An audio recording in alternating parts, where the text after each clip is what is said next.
Holy, holy, holy, holy is the Lord.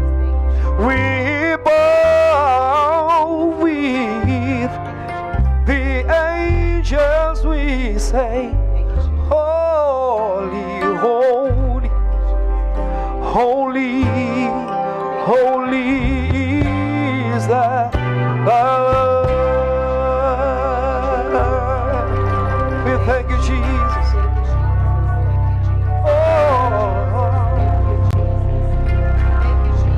Thank you, Holy Spirit. My God. Thank you, Jesus.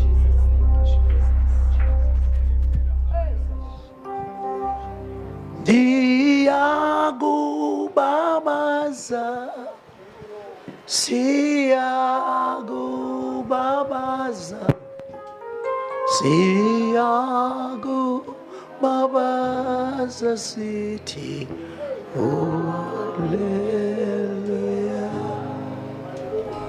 Siagubabaza, siagubabaza.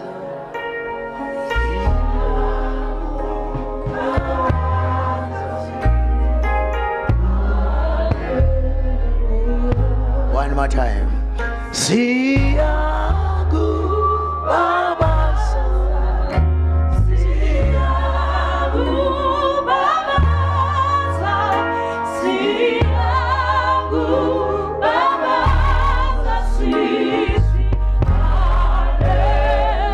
one more time. Oh,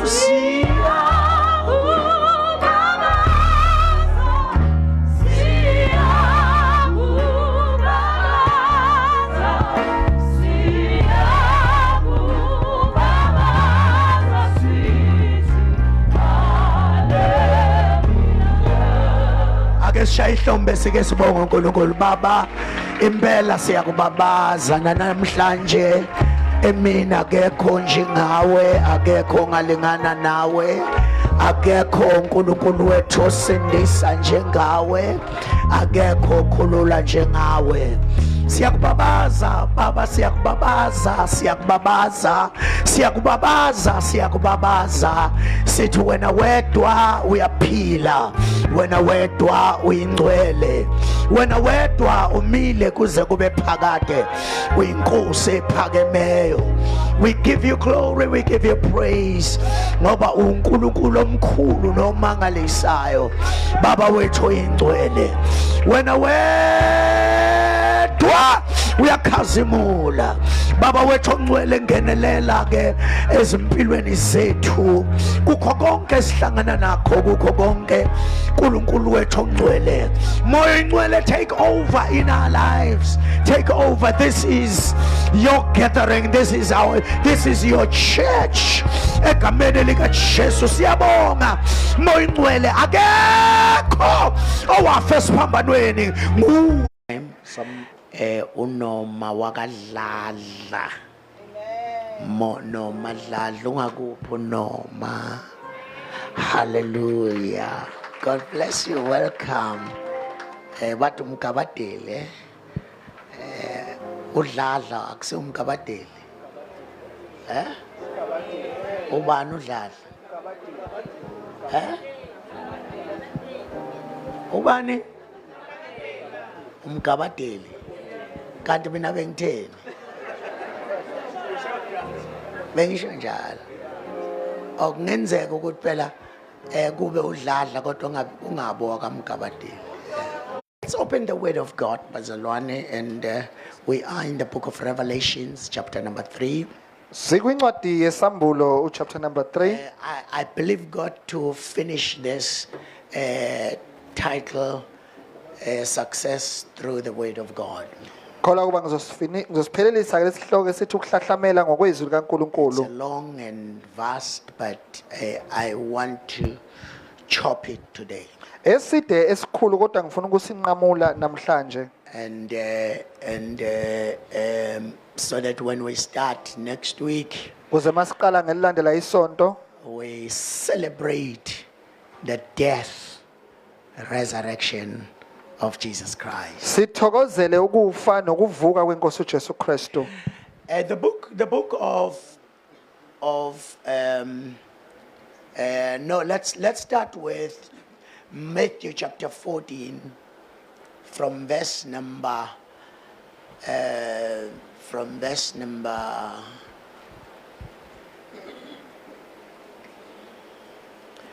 let's start from verse number 25, and it reads this, and in the fourth watch of the night, Jesus went unto the water, walking on the sea. Ngomlindo wesine wobusuku weza kubo ehamba phezu kolwandle. And when the disciples saw him walking on the sea, they were troubled, saying, "It is a spirit," and cried out of fear. Kepha abafundi bembonile ehamba phezu kolwandle bashawa luvalo bathi yisithunzi bakhala ngokwesaba. Yeah, amanye amahumusha athi isibhokwe. Some other translations say it's a ghost. Yeah. So they cried and they were so afraid. And Peter answered him and said, "Lord, if it is you, if it is thou, bid me come unto thee on the water." uPetru wayesephendula wathi kuye, Nkosi, uma kunguwe yisho kuba ngize kuwe phezu kwamanzi. Tell me to come. Ngitshela ukuba ngize. Yes, that is more powerful to me. Lokho ke kunamandla kimi. And he said, "Come." And when Peter was come down out of the ship, he walked on the water to go to Jesus. Wayesethi woza, wehla ke uPetru emkhunjini, wahamba phezu kwamanzi weza kuJesu. But when he saw the wind boisterous, he was afraid and beginning to sink. He cried, saying, "Lord, save me." Kepha ebona umoya wesaba, eseqala ukushona wakhala wathi, Nkosi ngisindise. And when he saw Jesus, he said, "If it's you, tell me to come." Embona wathi makuuwe ngitshela ukuba ngize. But the minute he took his eyes away from Jesus, Umzuzwana isusa amehlo kwinkosi uJesu. he saw the tempestuous storms. Wabona ke isivunguvungu And he samandla. was so afraid and he started to sink. Wasaba wase eshona phansi. Let's go to the book of Revelations. Siye chapter number kwincwadi 3. yesambulo chapter number 3. Oh yes, chapter number 3. We're reading from verse number 7, and this is towards the church. It's towards the church of Philadelphia. And to the angel of the church in Philadelphia, write: These things said he that is holy, he that is true, he that had the keys of David, which means the kingdom keys. He that opened and no one shutteth. He shutteth and no one openeth. Verse number 8. I know the works, behold, I have set before thee an open door that no man can shut. That thou hast a little strength and hast kept my word and has not denied my name. Behold, oh, come on. Nakuyo ingelosi yebandla lasePhiladelphia loba uthi, nakhu akushoyo ongcwele oqinisileyo onesihluthulelo sikaDavide ovula kungavali umuntu novalayo kungavuli umuntu uthi, ngiyayazi imisebenzi yakho, bheka ngimisile phambi kwakho umnyango ovuliweyo ongenakuvalwa umuntu, ngokuba unamandla unamandla amancane kanti waligcina izwi lami akawuliphikanga igama lami. Verse number 9, behold, I will make them of the synagogue of Satan, which say they are Jews and are not, but do lie. Behold, I will make them to come and worship before my feet, and to know that I have loved thee. Bheka ngiyakubakhipha esinagogeni lika Sathane abazishaya abaJuda bengesibo kepha beqamba amanga. Bheka ngiyakubenza ukuba beze bakhuleke phambi kwezinyawo zakho bazi ukuthi ngikuthandile. Because thou hast kept my word in my patience, and my patience also will keep thee from the hour of temptation,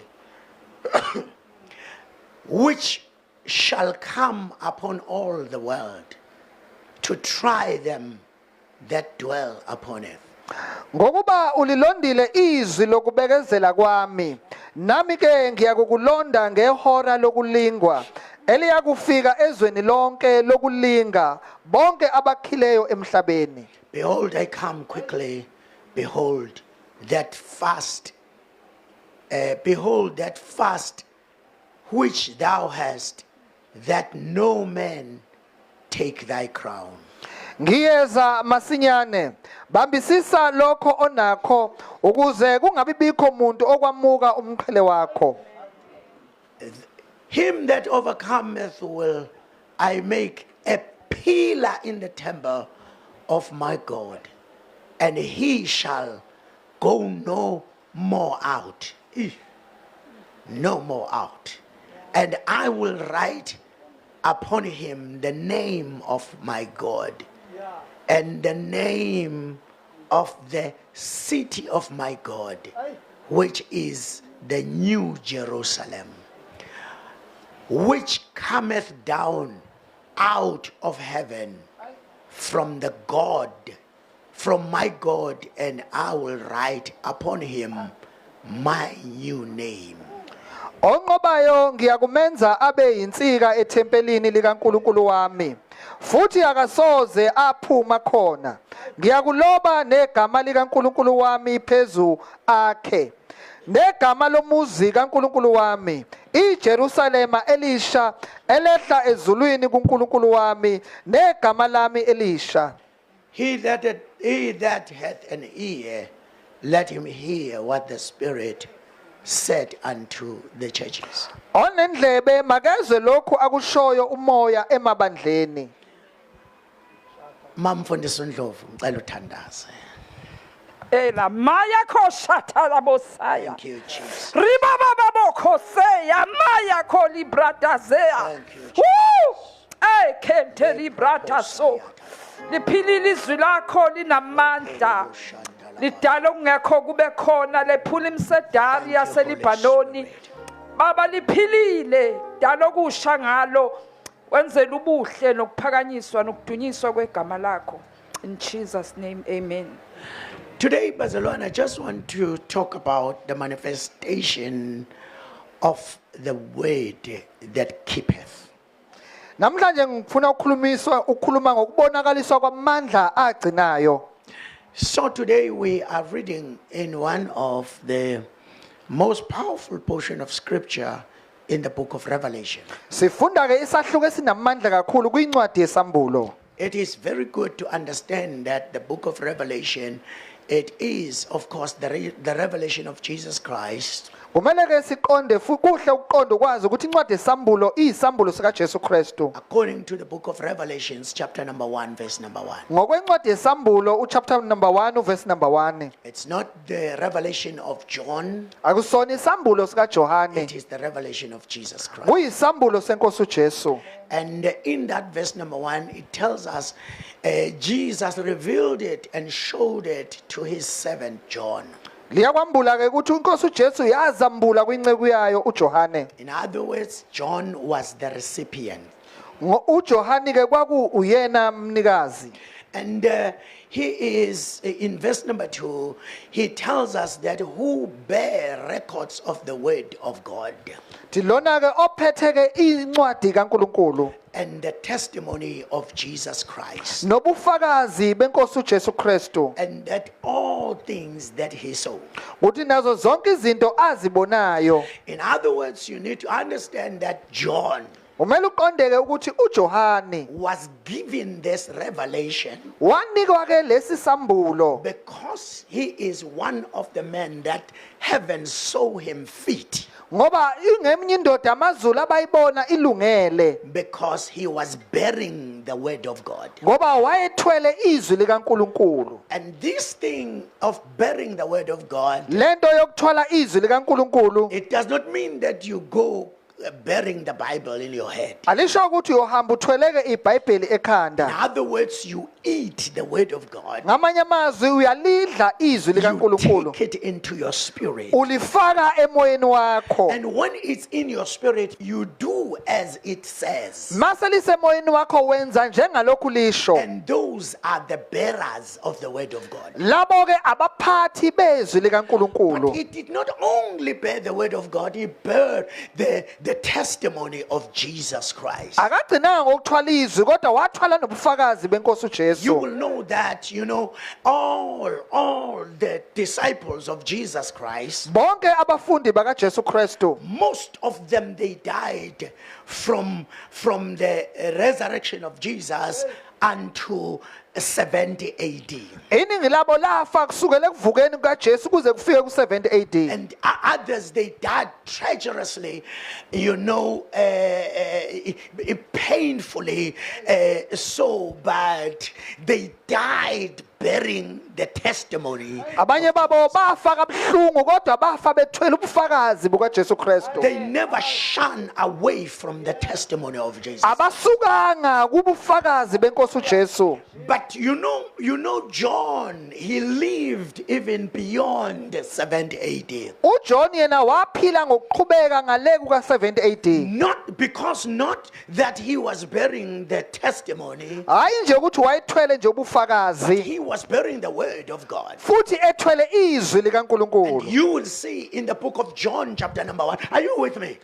In the book of John chapter number 1. Kuyincwadi kaJohane uchapter number 1. From verse number 1, this is John that has spoken those words. uJohane ke lo okhulume lawo mazwi. That in the beginning he was the word, and the word was with God. And the Alena ulizwi word was wayekhona God. ulizwi wayenoNkulunkulu. He was not the bearer of the testimony of Jesus Christ only, Wayengathwele nje ubufakazi bukaJesu Kristu but kuphela he was bearing the word. kodwa ethwele nezwi. Let me tell you this, bazalwane. Ake nginitshele lokhu. You know, when you are bearing the word, Uma uthwele izwi you never get afraid of anything. awunakusaba kwanoma yini. He is the one that was bearing the word. Unguyilowo ke owayethwele izwi. But you know, in verse number 3, chapter number 1, it will tell you something that you need to know. Kuyivesi lesithathu lizokutshela lokho okumele ukwazi. It says, blessed is he that readeth this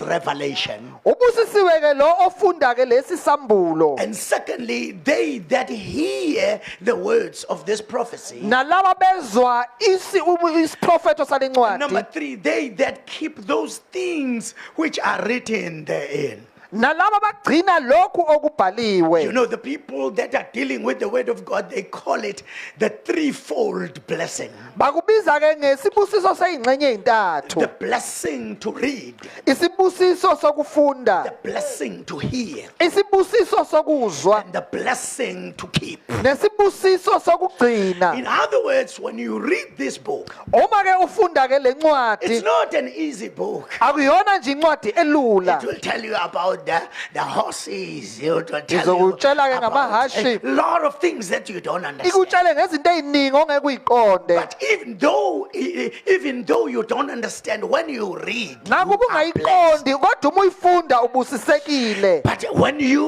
you understand, it is the second blessing. uma uyiqonda iba isibusiso When sesibili you hear the words of this prophecy. umuzwa amazwi alesi siprofetho. But you know, these, even if you don't know them, you don't understand them, but when you keep them, Kodwa ke uma ugcina noma ungazi futhi ungawaqondi you are blessed. wena Then ungobusisekileyo. he tells us that this book was written towards the churches, 7 churches. Bese iyasitshela le ncwadi yabhalelwa amabandla ayisikhombisa. And these 7 churches, they are in Asia. Lamabandla ayisikhombisa ase-Asia. It started after Jesus died, rose again, and he was ascended. Emva kokuba efile wavuka waseyakhushulwa. And then this revelation is towards the church from that time to now. Kodwa lawo lisambulo songokwamabandla ngaleso sikhathi kuze kube manje. But you know where we are today. Lapho ke esikhona I namuhla. want you to listen very carefully. Where we are today. La esikhona namuhla. We are in chapter number 3. Siku chapter number 3. The church of Jesus Christ is in chapter number 3. Ibandla lika Jesu liku chapter number 3. If you look at verse number 20, that's where the church of Jesus Christ Uma is. ubheka chapter verse 20 ila ibandla And likhona. verse number 20, it says, "Behold, I stand at the door Bheka ngimi ngasemnyango and knock. ngiyangqongqotha. If any hears my voice Uma umuntu ezwa izwi lami and open the door, evule I umnyango will come in ngiyakungena and I will sup with him ngidle naye and he with me." naye adle nami. That's where the church is. Ila ibandla The likhona. church is where the church wants to do what the church wants to do. Ila lifuna ukwenza lokho ibandla kumele lifuna ukukwenza. Don't care whether the owner of the church, Jesus, is in or out. Lingenandaba ukuthi umnikazi ukhona noma It's akekho. all about the businesses of the church. Kungemisebenzi nje yebandla. It's all, everyone wants to do in the church what they want to do. Benza njengokufisa befisa ukukwenza. That is why there are things that are happening in the church Kunezinto ezenzeka ebandleni that we cannot hear him saying anything esingesimuzwe ekhuluma ngazo because the church has shut him out. ngoba ibandla limuvalile. Here, the great God standing outside uNkulunkulu omkhulu ke emi while ngaphandle. his church is worshiping without him. Ibandla lidumisa ngaphandle kwakhe. It's so painful Kubuhlungu kakhulu that we are full of our gifts, full ukuthi sigcwele izipho of zethu, our importance, sigcwele izinto zethu ezibalulekile, everything that we are, our yonke into esiyiyo accomplishments. We want to be recognized sifuna ukubhekwa for everything that we are, nanoma yini esiyiyo, not knowing that there is the owner of this church singazi ukuthi leli bandla that linomnikazi we need to recognize, okumele that we simubheke, need to hear him, okumele that simuzwe, we need to obey him. okumele In simlalele. other words, the church is so painful. Ngamanye amazwi ibandla That's libuhlungu. why sometimes when you enter into the church, you can feel the tears running down. Uyazizwa inyembezi zehla mungena Because ebandleni we are intoxicated about the programs. ngoba sesinaka And izinhlelo, others have taken things out, abanye bayikhipha ngaphandle izinto try to use them to build the churches. bezama ukusebenzisa ukukhanda Other ibandla. churches, you can see them, great numbers. Uyabona inani elikhulu But labantu, when you come in, you cannot feel the presence of our kodwa God. uma ungena ungabuzi ubukhona Because it's not the bukaNkulunkulu. church that is built by Jesus, Akulona ibandla elikhandwe inkosi built uJesu, by the snakes somewhere, kodwa likhandwa zinyoka built ndawana thile, out of the things that were taken from somewhere. likhandwa ngezinto ezithathwa ndawana thizeni. Because all we want to do today, Konke sifuna ukukwenza we namuhla want to be it. We want want to be the people that are recognized. sifuna ukuba ngabantu You abanakiweyo know, if as a pastor I lead multitude of people, ngihola isixuku sabantu I get respected by the people. ngiyahlonishwa Because of the nangabantu multitude. ngenxa yezixuku But it's only me who's respected. imina engihlonishwayo Jesus is outside. uJesu ungaphandle We have locked the door. He is knocking. simuvalele What uyanqonqotha a terrible thing. The owner of the church is umnikazi webandla outside. We are ungaphandle doing our own things. senza ngokwethu Oh, what I pray in this church is ngiyathandaza kuleli that bandla everybody ukuthi wonke that comes umuntu into this church, ofika kuleli you will bandla find Jesus athola in inkosi the uJesu inside. engaphakathi Jesus that saves, uJesu Jesus osidisayo that heals, uJesu Jesus ophulusayo that delivers, uJesu okhululayo Jesus uJesu that forgives and othethelelayo gives holiness. onikeza ubungcwele All we need in this church dingayo ke kuleli is bandla Jesus to be in the inside. uJesu ukuthi abe All ngaphakathi we need in this konke church sikudinga kuleli is bandla His presence. ubukhona bakhe Because in His eba presence bukhoneni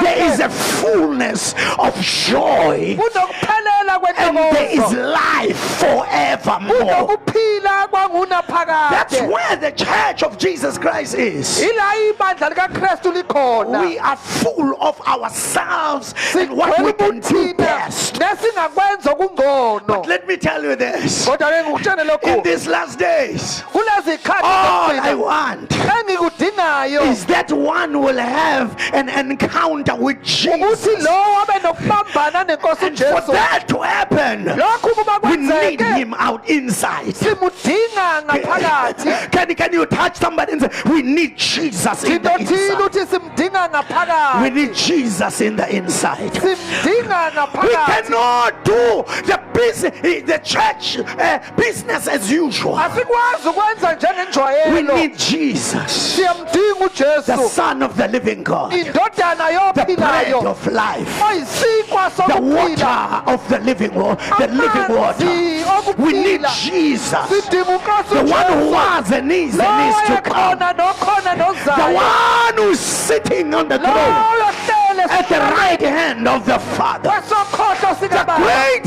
intercessor, inxusa the elikhulu great one, lo wabukhulu Jesus that is coming back again. uJesu lona And he is obuyayo coming very soon. futhi uyeza masinyane Jesus enter. Jesu ngena you must enter Lord We Jesus. cannot do anything without you. We need you, Jesus. sidinga wena We need you. We are hungry for your righteousness. silambela ukulunga We are hungry for your power. We are hungry for your presence. silambela ubukhona The bakho presence of the Almighty God. khona bukaNkulunkulu Ngena Nkosi uJesu. enter oh Lord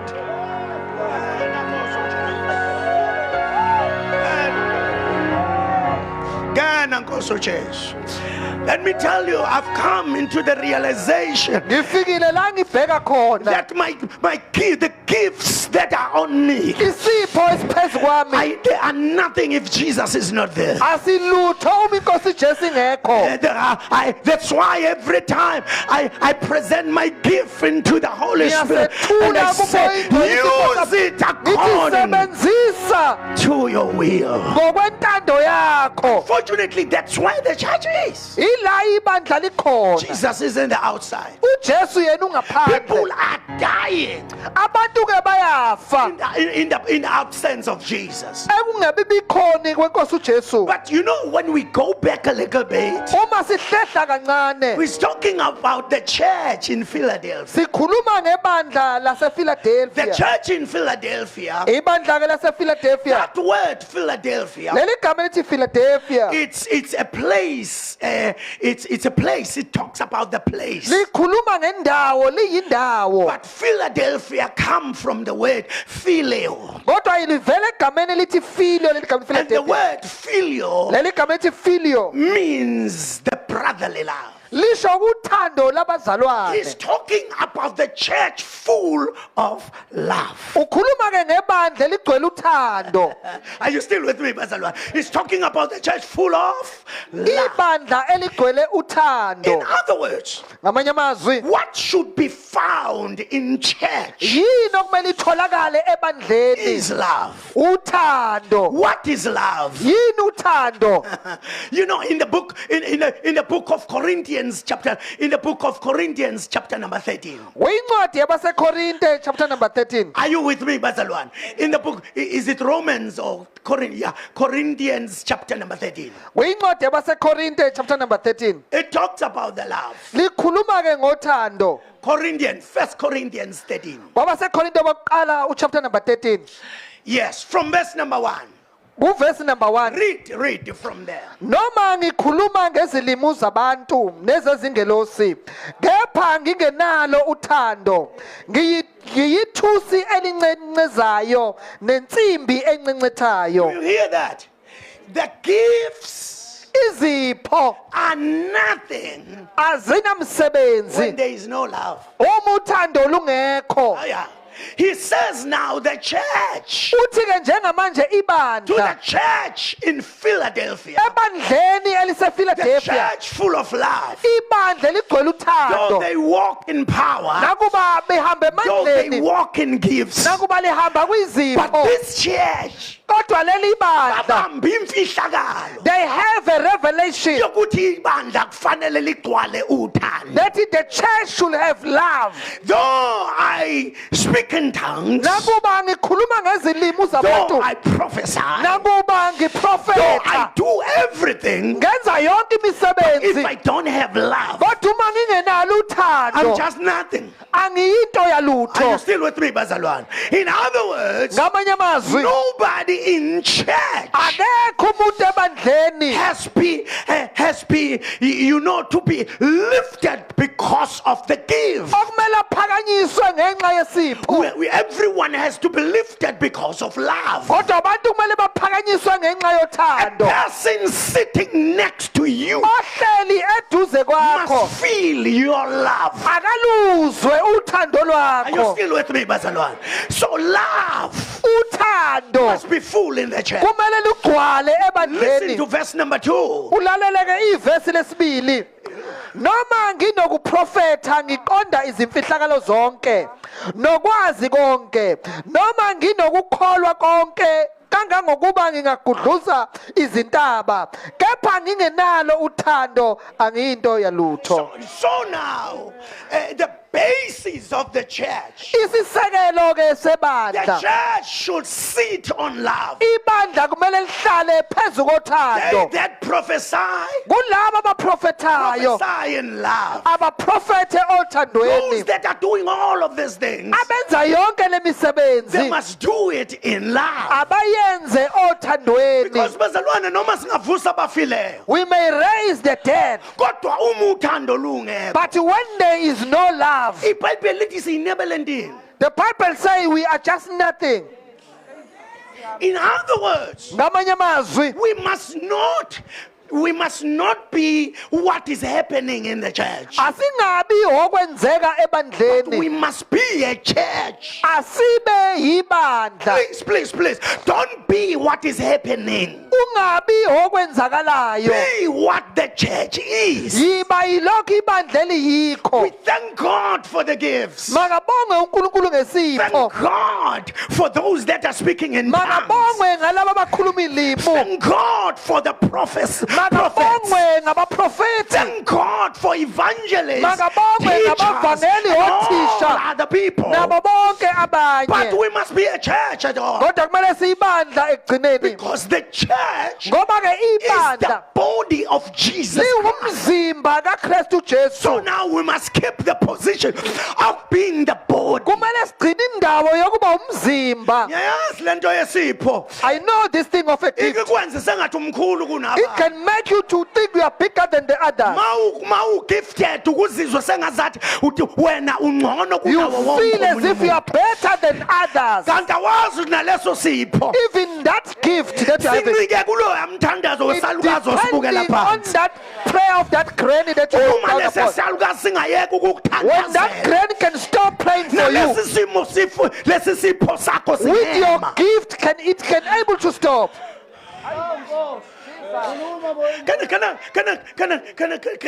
Can I say that? This is the worshipper. Lona ungumdumisi. You know, when he's singing, in the name of Jesus, in the name of Jesus, I have the victory. And then we will see us standing, putting our Nibone hands thina together, sime sishaya izandla. not realizing that Singabheki he sings, but he never bought the mic. ukuthi uyahlabelela kodwa akayuthenganga lo mbhobho. You can have a gift, Ungaba nesipho. but you and don't have money to buy what you use as Ungabi you using your nemali gift. yokuthenga lokho okumele So now ukusebenzise. when you look at somebody coming into a church, Ubheka othile ngene ebandleni. respect, because that one is the work of the Uhloniphe master. lowo ngoba kumsebenzi wenkosi. Everybody has come here for a purpose. Wonke umuntu uze ngokwenjongo lapha. Everybody here has got an assignment. Wonke umuntu unomsebenzi If you lapha. haven't found your assignment, Ungakawuthola wakho umsebenzi. you must pray so that your assignment be revealed. Thandaza kuze kwambula umsebenzi Are you wakho. still with me, Bazalwa? So now we are intoxicated about gifts and all other things. Siphazanyiswa izipho nazo zonke izinto. Come on, continue reading. Noma ngabela abampofu. Even if I give, Nakuba nginikela. come on. Konke enginakho noma nginikela ngomzimba wami ukuba ushiswe. Kepha ngingenalo uthando akungisizi ngalutho. Uyabona, if you don't have love, you haven't connected to the church that is full of love. Ungenalo uthando akwaqhuma ebandleni egcwele uthando. Even the giving, Nokunikela. Hallelujah. okay. Can I speak, Bazalwane? Ngingakhuluma. Now, come on. If there is no love, come. Uthando luyabekezela. Come on. Uthando lumnene. Ay. Alunamhawu. Oh, yeah. Uthando aluzigabisi. Oh, yeah. Aluzikhukhumezi. Jesus. Aluziphathi ngokungafanele. Yeah. Aluzifuneli okwalo. Yeah. Alucunuki alunamagqubu. Ay. Aluthokozi ngokungalungile. Ay. Kepha luthokozela iqiniso. Lubekezela izinto zonke. Lukholwa izinto zonke. Luthemba izinto zonke. Lukhuthazela izinto zonke. Uthando alusoze lwaphela. Kepha nokuba lukukhona ukuprofeta kuyakukhawuka. Nokuba kuyizilimu ziyakukhawuka. Nokuba kungukwazi kuyakukhawuka. Ngokuba sazi ingxenye siprofeta ingxenye. Kepha nxa sekufikile okupheleleyo lokho kuyingxenye kuyakukhawuka. Lapho ngisengumntwana ngakhulumisa. Stop right there. He tells us Uyasitshela about what the church is intoxicated of. lokhu ibandla elibanjwe yikho. Sithanda izipho. We love the gifts. Size silandele izipho. We follow the gifts. Church Ibandla should not follow gifts. bekungamele lulandele izipho. The church. Ibandla But the whole church ibandla should be gifted. bekumele libe nezipho. But we should not follow gifts. Bekungamele silandele izipho. Uyabona uNkulunkulu uyabona ekuqaleni when Jesus went he called fivefold ministry. Wabiza ke i-fivefold ministry ke inkosi uJesu. In fact, let me read it Ake for ngikufunde the lokho sake of understanding. ngokuba ukube kuqondwe. And if you read from verse number 7, if I'm not mistaken, Ephesians chapter number 4. Kuyincwadi ke yabaseFesu uchapter number 4. Ngithi ngifuna lesi sifundiso usinquma ikhanda kodwa siyalo Nkosi. But Kepha yilowo nalowo kithina uphiwe umusa ngokwesilinganiso sesipho sika Kristu. uphiwe ini bazalwane? Umusa. Ngokwesilinganiso sikabani? Sika Kristu. All right, come on. Ngalokho uthi esenyukele phezulu wathumba abathunjiweyo wabapha abantu izipho. In other words, Ngamanye amazwi it's about Christ who kungoKristu was ascended. owakhushulwa. That is where our focus should be. Ilapho ke ukugxila kwethu okumele kube khona. Not in the gifts. Hayi eziphweni. Because the person who gave gifts Lowo opha izipho is Jesus Christ. inkosi uJesu Kristu. The focus should be on Jesus. Ukugxila kumele kube kuinkosi uJesu. Are you still with me, Bazalwane? So now, he gave people gifts. Come on. Kepha lokhu ukuthi wenyuka kithi uma kungesikho ukuthi wake wehla ezindaweni zomhlaba ezingaphansi.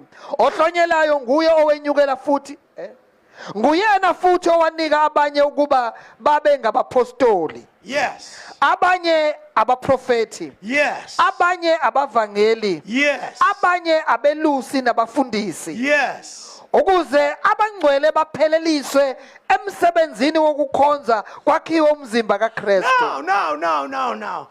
Did Jesus says, when I give apostles, the apostleship, the apostle is bigger than the teacher. Oke washo yini ukuthi manginika umpostoli mkhulu kunobo mfundisi. Nobody is greater than the other here. Akekho omkhulu kunomunye lapha. Asikho isidingo sokuthi umuntu angalokhuza kuthiwa usupastor ke manje umpostoli ke They say now we are a pastor. Umpostoli kukhulu kunokuba As if being an apostle is bigger than a teacher and a pastor.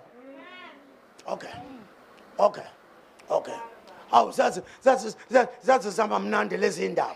So now, let the Bible, this fivefold ministry Lezi zinkonzo ke ezinhlanu is given zinikiwe to build the church of Jesus. ukuba zakhe ibandla likaKristu Jesu. That is why now Ingakho ke the njengamanje church is not built by one gift. alakhiwa ngesipho sinye. Yeah. He gave gifts. Wanika izipho. Firstly, apostle. Read that. Nguyena futhi owanika abanye ukuba babe ngabapostoli. Yes. Abanye abaprofeti. That's right. Abanye abavangeli. Yes. Abanye abelusi. Abanye abefundisi. Yes. Ukuze abangcwele bepheleliswe umsebenzi wokukhonza. Ukuze abazalwane So that the church baphelelisele be umsebenzi perfect for the service wokukhonza. of saving. In other words, Ngamanye it's amazwi not the fivefold ministry akuyona inkonzo ye-fivefold ministry ekhonzayo, that is serving. but they are called Babiziwe for the first purpose, which is to injongo prepare the yokuqala church yokulungisa for the ibandla service. ukuba bakhonze. All right. Come on, continue. Finish that verse. Size sifinyelele sonke ebunyeni bokukholwa nasekwazini indodana kaNkuluNkulu Until we come into the oneness, the unity. size sifike ebunyeni. The unity. Number Ebunyeni one, oqala we are prepared to serve silungiselele ukukhonza and come in unity. bese size ebunyeni And number three, nasekwazini indodana kaNkuluNkulu and in the knowledge of Jesus Christ. ekwazini inkosi uJesu That Kristu. is what the fivefold ministry is for. Ilokhu inkonzo ye-fivefold ministry ebekelwe khona. Continue there. Ebudodeni obupheleleyo esilinganisweni sobukhulu sokugcwala kukaKristu. Not ukuthi bazalwane sonke sizoba amatu, but leli verse lisho ukuthi we come into the maturity. Uma sesifika ekuvuthweni. In other words, that's why men should listen to me very carefully. Abesilisa ke bangilalele ngokucophelela. Men Abesilisa are known in the scripture as the maturity. baziwa ke ezahlukweni njengabavuthiwe. We have to grow Kumele ke sikhule. to be what God look at us. Sibe yilokhu uNkulunkulu athi mayikubheka. You know, bekufanele ngaba madoda. The men should have ayisymbol yokuvuthwa. should have been a symbol of maturity. Indoda nje. A man. Uyabona for ukuthi uyindoda For fanele the sake that you are a man, you should be matured. Akufanele mawuyindoda. It's not supposed to when you are a man, Unyakaziswe inoma yini. just to move by anything. Kufanele ufike as a man. You must come njengendoda. Ekubeni immature. That is why owesifazane wacreatela ukuzosiza wena. The woman was created to help you. Nisekhona bazalwane. But maningekho. But when you are not there, neBhayibheli lozigcina eshintshiwe. the Bible will end up being Ifinyelele changed. ebufazini. And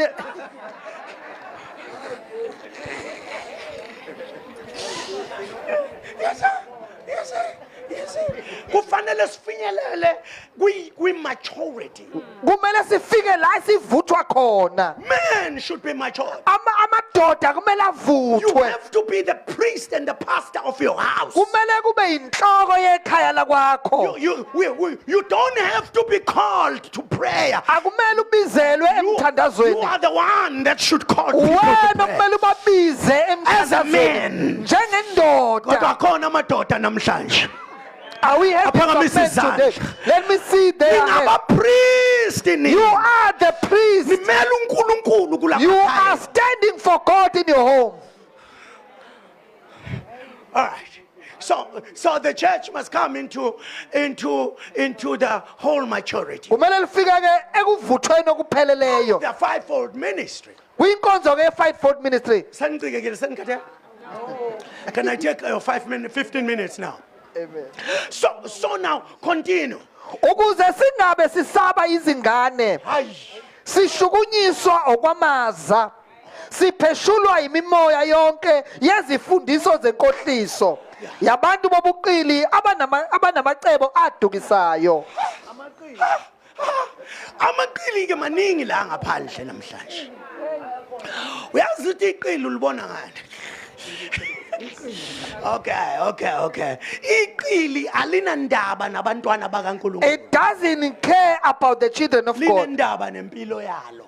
It focusing on his life. Zonke ifundiso zifundiswa ziguqulwe zibhekiswe. All the doctrine are taught to that.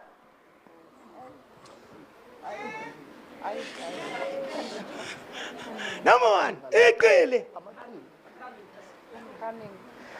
The cunning, Yes.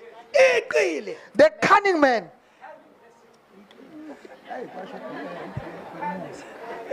The cunning. Cunning. The cunning. So now the church should be built. If The fivefold ministry, fivefold ministry, what they've done, abakwenzileyo they've taken the place of Jesus. bathatheke indawo kaNkosi They've uJesu, closed Jesus outside. bamvalela ngaphandle. The fivefold ministry. Inkonzo If ye-fivefold. it's not about Jesus, but Uma kungeyena Inkosi uJesu, let's hear. we must just leave it like that. Yeah. Uma ngase nguye uJesu. If it's not the Lord Jesus Fanele Christ, sivele siyeke bantwana benkosi. we must just leave it like that. So now the church Ibandla should be full of love. kumele ligcwaleke uthando. So now when we talk about the church, Uma ke sikhuluma ngebandla, what is it yini le that will put the church in love? eyobeka ibandla othandweni? The first thing is love. Ayokuqala ke uthando, The secondary thing is prayer. okwesibili ke umthandazo. Yeah. But you know, as he is speaking to this church, Ekhuluma ke kulamabandla, the church in Philadelphia, ibandla ePhiladelphia. he speaks about so many things Ukhuluma ke ngezinto eziningi, that are very, very important. izinto ke ezibalulekileyo. Now let's look at it. Ake sikubheke Revelations chapter number 3. isambulo ke isahloko sesithathu. Hallelujah. Revelations chapter number 3. Kuyisahluko ke sesithathu. Laze langihlupha nanti iBhayibheli. Langihlupha nanti iBhayibheli. Okay, read from verse number 7.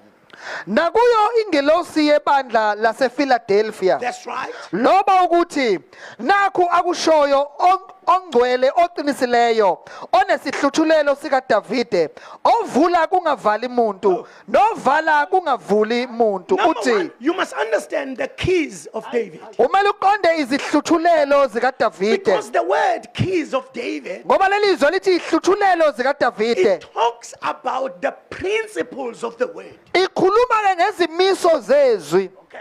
Are you still with me? So now, number one, okokuqala he who is talking to the people with the church of principles, ikhuluma ke abanebandla lezimiso sitting on love. behleli phezu kothando Now, he says, this is what the one who is holy. lona ke ongcwele He uses three things. usebenzisa izinto ezintathu Holiness. ubungcwele Number two, oqinisileyo truth. oqinisileyo Number three, sihluthulelo the principles. izimiso He's talking to this church. ukhuluma ke kuleli bandla If you read about this church, uma ufunda ke ngaleli bandla you find that it's the only church that does not have anything from Jesus against. uyilona bandla ke elingenazi izinto ezimelene nenkosi uJesu In other words, ngamanye amazwi nothing that Jesus is saying is against it in this church. alikho into ayishoyo emelene naye kuleli bandla This church kuleli bandla is sitting on love. lihleli phezu kothando He knows Jesus is holy. ziyamazi uJesu uthi ungcwele He knows that we live by principles. ziyazi ukuthi siphila ngezimiso This church futhi leli bandla knows that Jesus is holy. liyazi ukuthi ungcwele uqinisileyo And onezihluthulelo kaDavide so now it's the only church ilona bandla kuphela that lives on these three things. eliphila kulezi zinto ezintathu And Jesus does not mention anything against akakubaluli okuphambene nabo in this church. kuleli bandla But he comes into this verse that I want. kodwa uza kuleli verse He engilifunayo says, because you have kept the word, ngobani ligcinile izwi I will keep you nami ngiyakunigcina in the day of temptation. esikhathini elangeni lokulingwa So now I'm coming back to this word. I'm coming back to this verse. Because the word, ngoba izwi it does not only succeed you, alikuhlahlamelisi nje it kuphela does not only give you success. alikuniki nje impumelelo kuphela The word kodwa izwi keeps. liyagcina But you know, Bazalwane, let me just quote this and then let you go. ake ngicaphune lokhu bese ngiyanidedela Lisekhona noma senilele. You see, Bazalwane, khona ivesi lika Sithoko. Nisalikhumbula ivesi lika Sithoko. do you remember sisters Nisalikhumbula Thoko's Sithoko verse. ivesi la. uThimothi ubani ka? second Timothy 2 chapter 3 verse number 17. 16 and 17. Please read that verse. Angishumayeli ngalo kodwa ngilizwela imnandi nje uSithoko elifunda. ukuze umuntu kaNkuluNkulu apheleliswe yonke imisebenzi emihle 17 yonke imibhalo iphefumulelwe nguNkulunkulu ilungele ukufundisa nokusola nokuqondisa nokuyala ekulungeni I want you to know these four things that are mentioned here. ngifuna ubambe lezi zinto ke ezibalulwe lapha But before that, ngaphambi you kwalokho must understand that the Bible says uyazi ukuqonda ukuthi iBhayibheli lithi the scriptures imibhalo has got the breath of God. iphefumule inomphefumulo They are kaNkulunkulu God breatheth. iphefumulelwe uNkulunkulu Do you know who received the breath of God before the word? uyazi ubani owamukela ukuphefumulelwa kaNkulunkulu ngaphambi kwezwi Do you know that? niyakwazi yini lokho Who received the breath of God? ubani owamukela ukuphefumulelwa And the kaNkulunkulu Bible says iBhayibheli lithi in chapter number 1 in the book of Genesis, kwincwadi kaGenesis chapter number 1 God uNkulunkulu made man wamenza umuntu out of the dust. ngokuve And that he ngokothuli breathed wase yaphefumula so that the life of God ukuze ukuphila kaNkulunkulu will be upon the man. kube phakathi kumuntu What was that for? kwakungokwani lokho It was that you live above. ukuze wena uphile ngaphezulu Come on, bazalwane. So that you live above. ukuze uphile ngaphezulu When if you do right, uma wenza you kahle are promoted. wena uyakhushulwa But if you don't do right, kodwa uma ungenzi you kahle die. uyafa That's a man.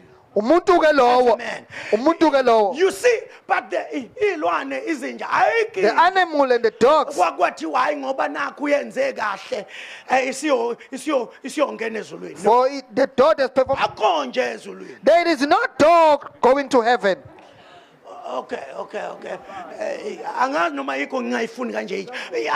Ano abanye bayithanda izinja. I don't know maybe there's a reason I don't Balale like nazo. Wazi ukuthi ulele nenje I don't know why he sleeps with the dog Khona abantu abathanda izinja ke. there are people that love dogs Bayithanda as a pet. eyithandeke njengesilwane sasekhaya Ukuthi uma ubungakwazi ubungaba nenyoka mabungaba nenje. if you can have a dog it's possible that you may have a snake as a pet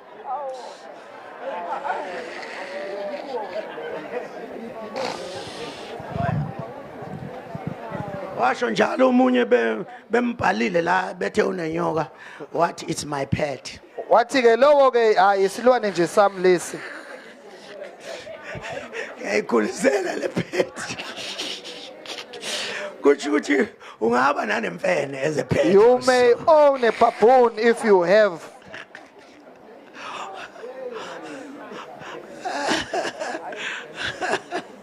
Hey angibhale lenkonzo. Ingazi ngene odakeni.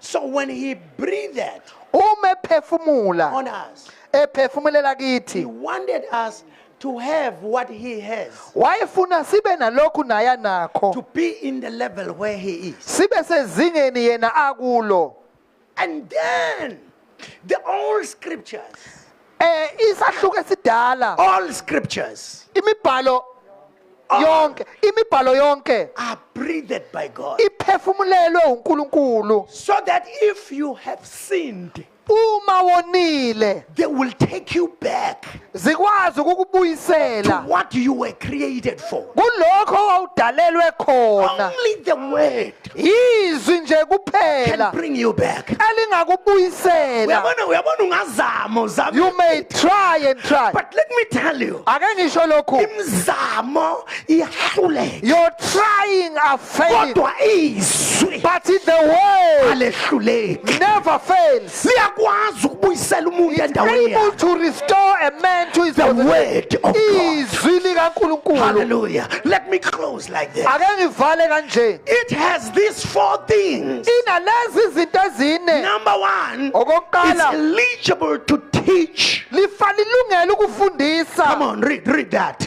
To teach. Let's make it. Let's say them as they are. Number one, lilungele ukufundisa teach. nokusola And oh God, ubambong umuntu okusola. you must thank a person who can rebuke you Uyabona nami sesinesinye isizwe manje ukuthi mawuke wasolwa If you- uthatha umlomo ubeke esiphongweni. if you have been rebuked you just get angry Uyabona uma uke wasolwa if someone has rebuked you fane noma ekusole kabuhlungu uphuma ukhala though is a rebuke so kodwa bad uthi baba ngiyabonga saying Lord I ukuthi thank you ungisola ngoba uyangithanda. that you have rebuked me for you love me Let me tell you, ake ngisho if we lokhu don't rebuke you, uma even singakusoli if you are not doing right, nakuba ungenzi you kahle must know that maybe we don't know ngenzeka ukuba sazi or we don't care. noma asinandaba Kungcono ukusolwa it is better to be rebuked ngokuthandwa for the sake that you are loved kunokuyekwa wenza into than to be left oyithandayo like that to do what we ngoba want. sesineke izandla senandaba. For we don't care anymore. ingakho empilweni nje kufuneka ube umuntu owenza umathanda nje. In life, you must not do it anyhow. Ngibone lapha ekhaya. I see that at home. Ngifuna ukwenza into ethile. I want to do something. Avela unkosikazi, I know.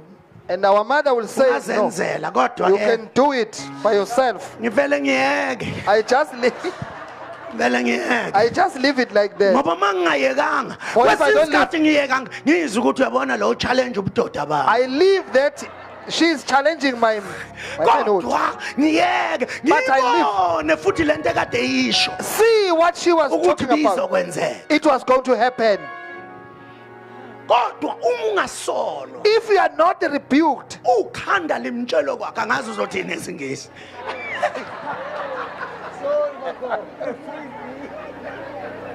Ukhanda limtshelo kwakhe wena. doing as you please, Asazi uzophelela. we don't know where you will end up. Asazi uzophelela. We don't know where you will end up.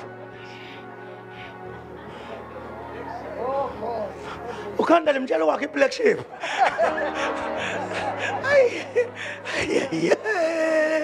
Hey. Lilungela ukusola.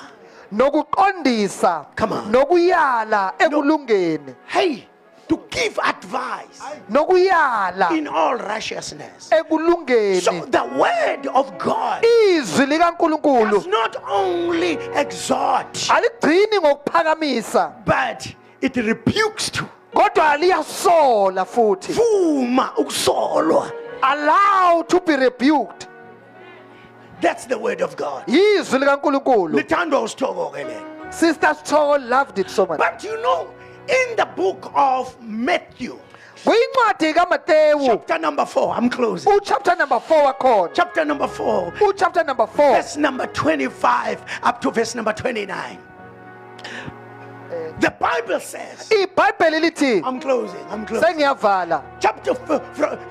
The Bible says, iBhayibheli lithi, in early morning, eyizintatha Jesus came uJesu wafika walking upon the water. ehamba phezu What kwamanzi. kind of waters was this? Hlobo luni lwamanzi lolu? Bible says after Jesus iBhayibheli ethi emva kuba uJesu must multiplied five slices of bread esephindaphendile izingcezu and the zethu 2 pieces of fish. nezinhlanzi ezimbili. People in that place, Abantu ke kuleyo they ndawo wanted to make him king. babefuna ukumenza They inkosi. said you are the Messiah. Bathi wena ungumesiya. But they were saying that Kodwa babekusho lokho before time. ngaphambi kwesikhathi. The Bible says that iBhayibheli lithi Jesus constrained his disciples uJesu wababamba abafundi go bakhe to the other side. ukuba bawelele And the ngaphesheya. Bible said he went up into the iBhayibheli mountain lithi waphakamela to entabeni pray. ukuba ayokhuleka. As he was praying, Ngenkathi ke esakhuleka the disciples abafundi were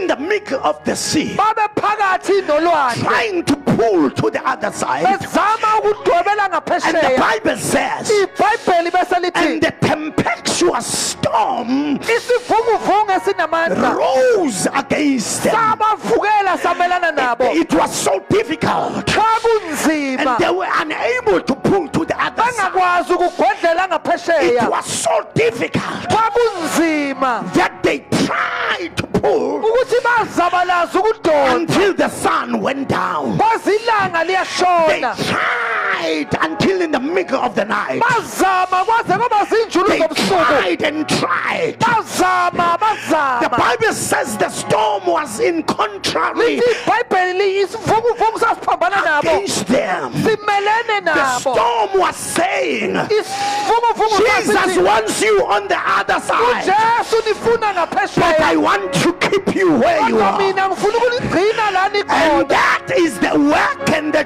duty of Lowo the storm. umsebenzi The wasivunguvungu. storms that are rising against you, Isivunguvungu they are esikuphakamelayo stopping you ziyazama from ukukuvimba getting where Jesus wants you to be. ukufinyelele la kumele But ufinyelele let me khona. tell you, Kodwa ke there is a ngikutshele destiny kunesiphetho waiting for you. esikulindileyo. And Jesus has spoken uJesu that sekhulumile he wants you there. ukuthi wena ukufuna It ngaphesheya doesn't matter how tempestuous Akunamsebenzi is the storm? ukuthi singakanani How sivunguvungu strong is the storm? sinamandla But kangakanani you will get there. kodwa wena I need to uzofinyelela give you, to encourage you, that there is akangikugqugquzele a place ukuthi that is kunendawo waiting for you. ekulindileyo You will meet Jesus there. uyohlangabezana nojesu You will lapho. experience the glory uyoba nomuzo and the wenkazimulo blessings of God there. nesibusiso But the sikankulunkulu storm kodwa isivunguvungu coming against you, simelane the nawe storms isivunguvungu trying to kill you, siyazama ukubulala isivunguvungu trying to kill your dream, zama ukubulala iphupho lakho isivunguvungu trying to stop your family, sizama ukuvimba we the storm isivunguvungu trying to keep you sizama ukugcina in the place where you are. endaweni le But the ukuyo Bible says ibhayibheli lithi Jesus saw them ujesu as wababona they were pulling hard. sazama bezabaleza Jesus saw them. ujesu I have wababona a word for you. inezwi lakho Jesus sees you ujesu yakubona in the difficulties that you are going through, ubunzimeni odlula kubo and He has the power unamandla to take you through. ukuba kudlulise You are going through. You are going through. uyadlula You are going through. I don't care what the devil is saying. You are going through. You are going through. The devil can never stop you. He can never stop the will and the purpose of God. You are getting into the next uzofinyelela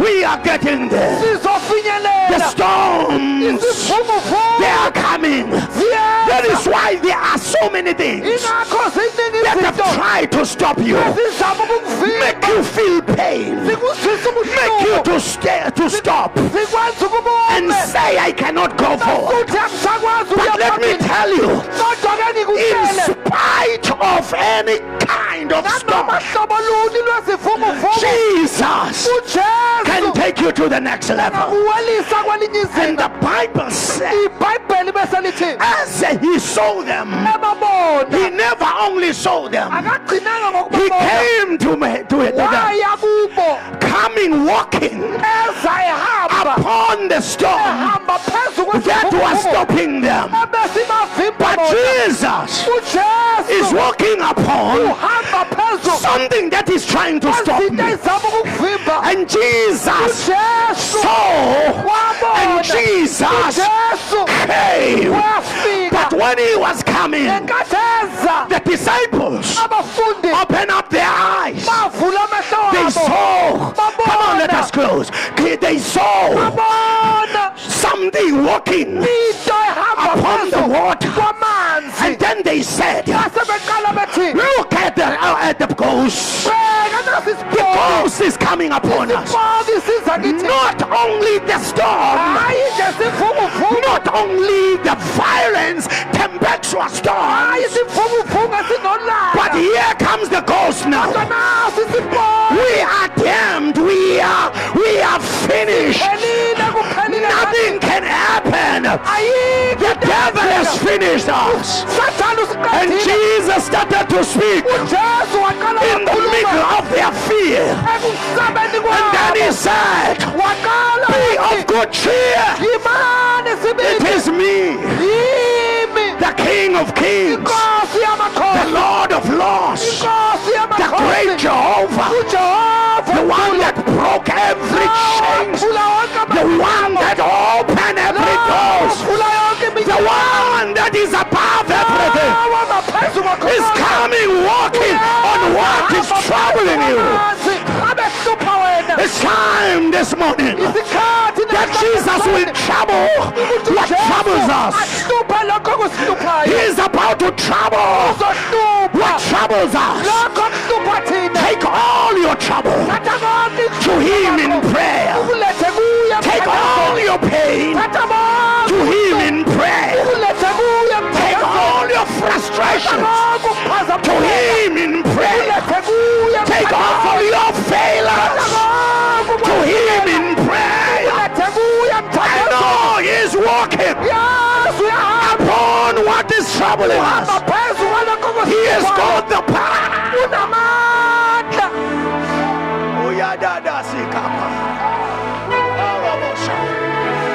Khona sehamba phakathi kwethu. He's walking among us. Onwele zimhlophe. Who got some gray hair? Ofaka iphande legolide. The best of God. Amehlo akhe. His eyes. Amalanka bomlilo. The furnace of fire. The Bible says, iBhayibheli lithi as he was coming, eseza kubo be of good cheer. ningemanini sibindi It's me. yimi. And Peter stood uPetro wasukuma wama in the middle of the sea, phakathi nolwandle not looking at the tempestuous violence wind. engabheka umoya ohluphayo. He said, if Jesus, if it's you, Wathi uma kuwuwe Nkosi uJesu tell me to come. ngitshela ukuba ngize. I want to walk like you walk, Ufuna ukuhamba njengoba wena uhamba on top of what was troubling me. ngaphezu kwalokho bekungihlupha. And you know, Peter understood something, Waqonda okuthile uPetro that Jesus has got the power ukuthi uJesu unamandla to overturn things, ukuvumbukela to zonke give izinto, me power ukunginikeza amandla above what had power phezu kwalokho upon me. bekunamandla phezu And the kwami. Bible says, Jesus said, come. Wathi woza.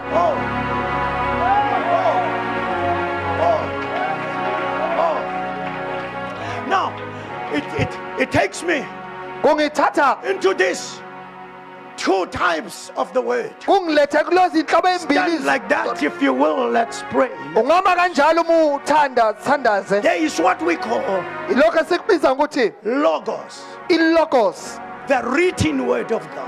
izwe libhaliwe likaNkulunkulu It will never be changed. alisobe laguqulwa, It is authoritative. lisegunyeni, It has the power. linamandla, It's God's breathed. liwuphefumula kukaNkulunkulu. But Kodwa ke there is what we call kunalokho esikubiza ngokuthi the Rhema word. i-Rhema word. The Rhema word. Rhema word It's what Jesus speaks to you ilokhu uJesu akukhuluma kuwe when you are going through a situation. uma udlula ezintweni. Is the word Yizwi from the heart of God elivela enhlizweni through kaNkulunkulu Jesus ngoJesu to Kristu your situation. liza esimeni sakho. And Jesus said, uJesu ke uthi powerful and as violent as the storm, isivunguvungu sinamandla sisikhulu, but come. uthi kodwa I'm woza. not going to calm the storm now, Angizokusehlisa isivunguvungu, but I am going to give you power kodwa ngizokunikeza to amandla walk upon the storm. ukuba uhambe phezu kwesivunguvungu. I feel like we are in that. Ngiyazi ukuthi ngathi We are in that time. kuleso sikhathi There is too much trouble on the world. siningi inkinga But kulelizwe. God is going to exalt us uNkulunkulu and give uzosiphakamisa us power asinikeze amandla to walk upon akuhamba phezu every storm. zonke I izivunguvungu. want you to touch somebody and say, Uluthinta othile. we are going to walk upon it. Sizohamba phezu We are going kwazo. to walk upon it. Sizohamba phezu Here kwazo. comes the power. Nanka amandla. There is power Kunamandla. for us to walk upon Ukuba sihambe every phezu. violence, every tempestuous wind. zonke izivunguvungu. God is empowering us. uNkulunkulu uyasigcwalisa ngamandla. But all that we need konke sikudingayo is that He speaks. ukuthi uyakhuluma.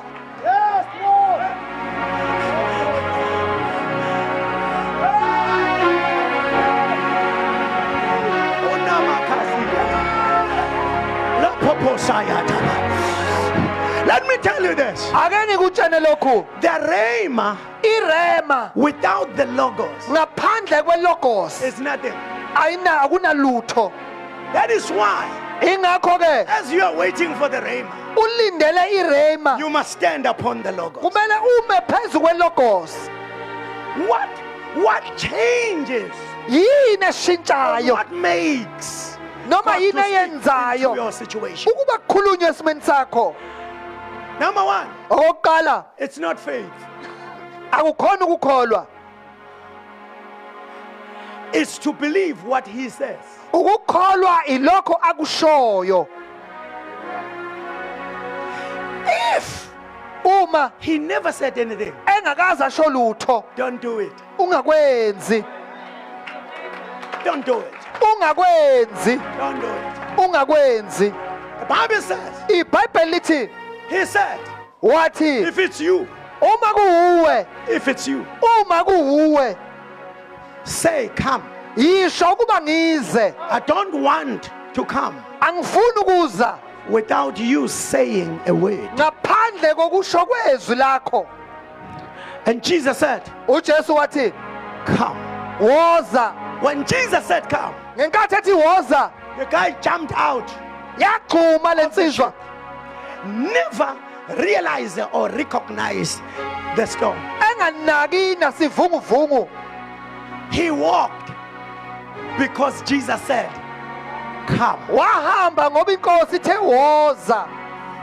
You see, brother Lord,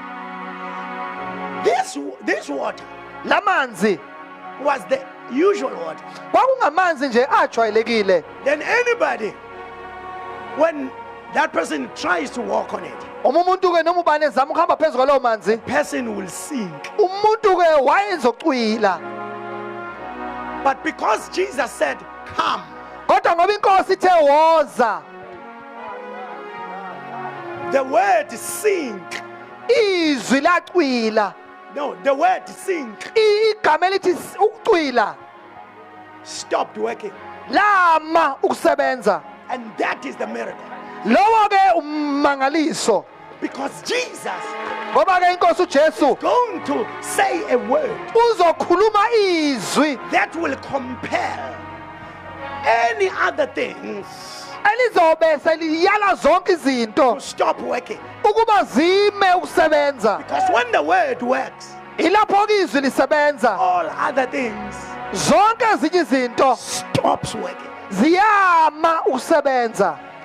Yabona, when Jesus was going to be raised, Engathi uJesu esezovuswa, was going to be ascended, esezokhushulwa, he spoke wakhuluma and said, wathi the Son of Man will die indodana yomuntu izofa and go to the grave. ishone ethuneni, After 3 days, emva kwensuku he ezintathu will rise from the dead. izovuka ekufeni. On the third day, Ngosuku lesithathu everything that was against the resurrection yonke into yayimele nokuvuka stopped working. yama ukusebenza, Stopped working. yama ukusebenza. You see, Barcelona, I still believe Ngisakholwa namanje that the word of God, uthi izwi when likaNkulunkulu it speaks and I take it, uma likhuluma ngilithatha, any other negative things, yonke into ephambene they stop working ziyama and ukusebenza, they allow the word zivumele izwi to work alone. ukuba lisebenze lona lodwana. Because Ngoba the miracle isimangaliso or a thing that stops a miracle lento evimba isimangaliso is you. uwe qobo lwakho. If you believe the word, Uma ungasukholwa izwi any other thing will stop. yonke into iyoma. But if you doubt the word, Kodwa uma ulingabaza izwi, the word will stop. izwi lona lizoma. And all other things Bese against kuthi zonke izinto will ey'melene start to work. zizoqala ke Let me zisebenze. tell you, Bazalwane, Ake and let ngikutshele you go. bese ngiyakudedela. Allow the word. Vumela izwi, Allow the word. vumela izwi, Allow the word. vumela izwi. Huh? Uma ethi Jesu waza When he says come, wahamba engathi uhamba kusimeni he was walking as he was walking on the concrete. ngoba nolwandle namanzi For the Wema waters and the sea ukusebenza. stopped to work. wahamba And engathi he uhamba marched as kusimeni. if he's marching on the concrete. The word can Izwi turn water lingashintsha amanzi into a hard cement. abe isimende I oqinileyo. speak that any other Uma things ukuthi noma ezinye izinto against the word ezimelana nezwi stops working. zima ukusebenza.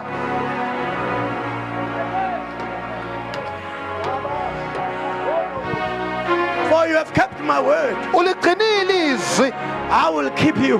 nami iminya kukulonda Don't worry, you will enter into temptation, uzongena but the kulingweni world will keep you. kodwa izwi They lizokulonda will try to walk, to kill you, ukuba but the bakubulale world will be too much active working in your life. okungaphezulu No weapon asikho isikhali formed against you simelene that nawe shall be able to prosper. siyakwazi ukuphumelela This is the word of the Lord. izwi lenkosi Any other thing, zonke ezinye let izinto it stop working. azimi All ukusebenza those that want to kill you, bonke abafuna ukubulala let them be stopped. abavinjwe But kusebenzeni let the word start to work so powerful in your life empilweni for the yakho glory of our God. ngokwenkazimulo kaNkulunkulu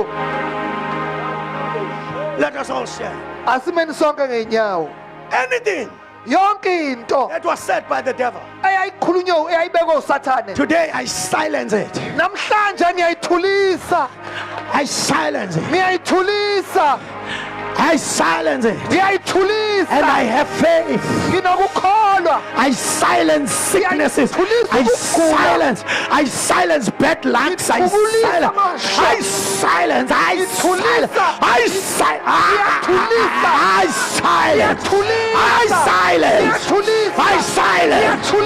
Oh, wako wakhuluma.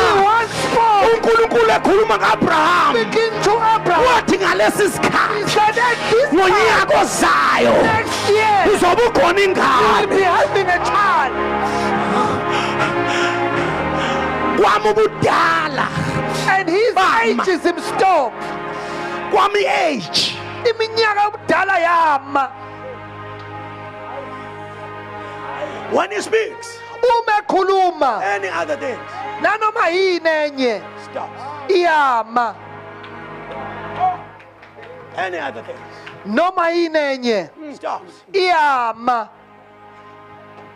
So besithi sibingelela insizwa When we greeting a young man, uNkwanyana. Pastor Nkwanyana, Sibingelela insizwa. greeting a young man. Yeah.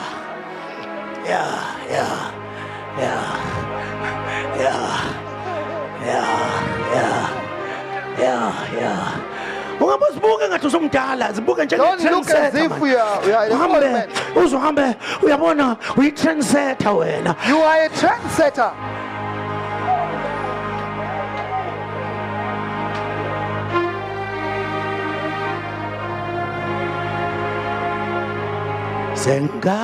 Sengathi ngibe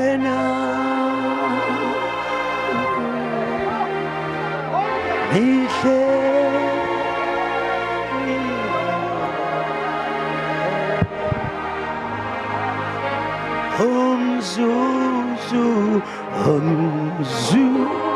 umzuzuna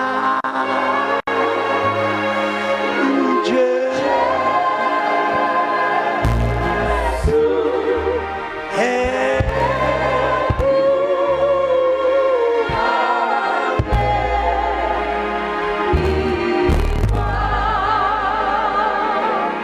sengathi oh yes Lord sengathi ngibe nawo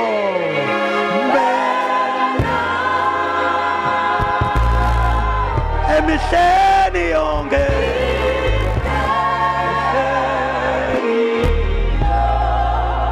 come on umzuzu nayo Jesu oh zuna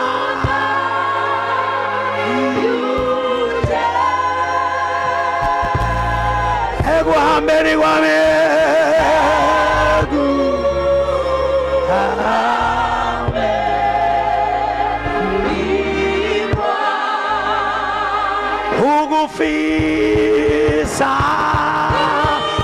ukufisa kwami impela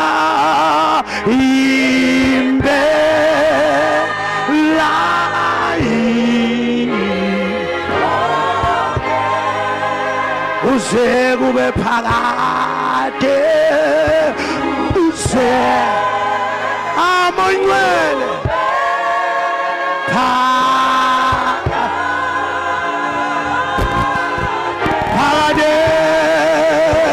ngihla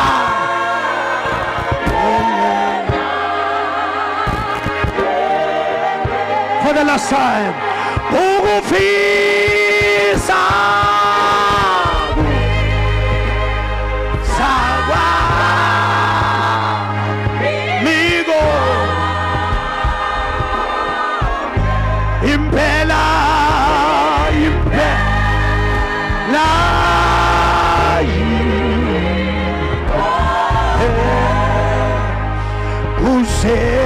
kube phakade oh shadada zikata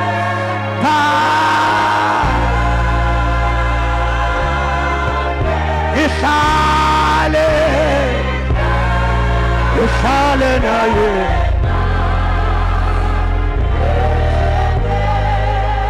uze kube phakade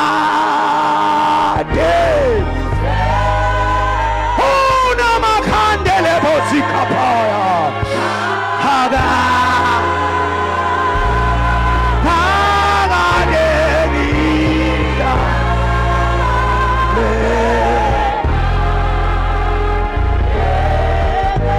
Come on, open your mouth and start to speak the word of God in your life.